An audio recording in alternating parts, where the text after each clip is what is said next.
I'm Brittany Lewis with Forbes Breaking News. Cassidy Hutchinson, a former White House aide to Mark Meadows, testified before the January 6th committee on Tuesday. She recently ditched her Trump-connected attorney and agreed to testify.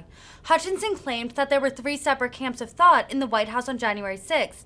She described the groups as those who wanted the president to take, quote, immediate and swift action, a, quote, more neutral group, and a group that wanted to, quote, deflect and blame. Listen in as she described which advisors she would put in each category.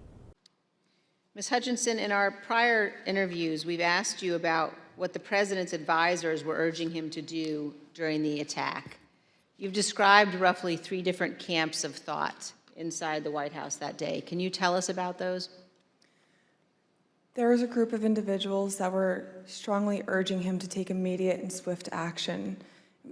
I would classify the White House counsel's office, Mr. Hirschman, Ms. Ivanka Trump, in that category of really working to get him to take action and pleading with him to take action.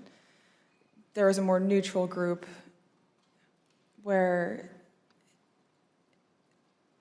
advisors were trying to toe the line, knowing that Mr. Trump didn't necessarily want to take immediate action and condemn the riots, but knowing something needed to be done. And then there was the last group, which was deflect and blame.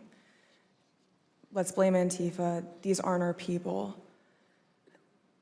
It's my understanding that Mr. Meadows was in the deflect and blame category, but he did end up taking a more neutral route, knowing that there were several advisors in the president's circle urging him to take more action, which I think was reflected in the rhetoric released later that day in the videos.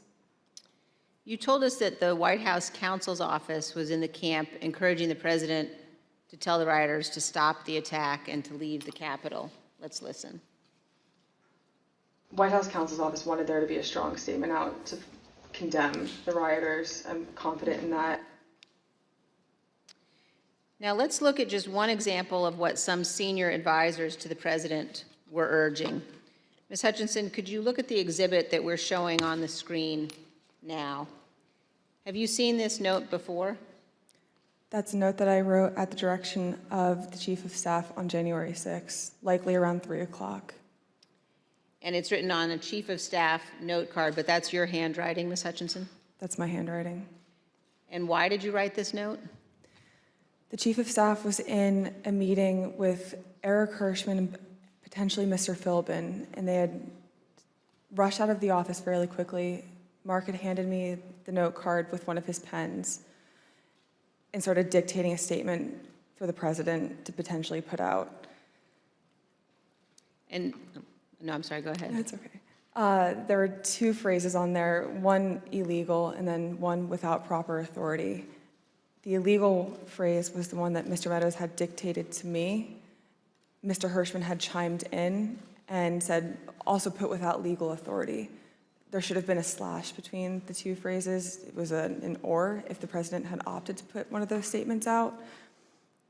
Evidently he didn't. Later that afternoon, Mark came back from the Oval Dining Room and put the palm card on my desk with illegally crossed out, but said we didn't need to take further action on that statement. So, to your knowledge, this statement was never issued? To my knowledge, it was never issued.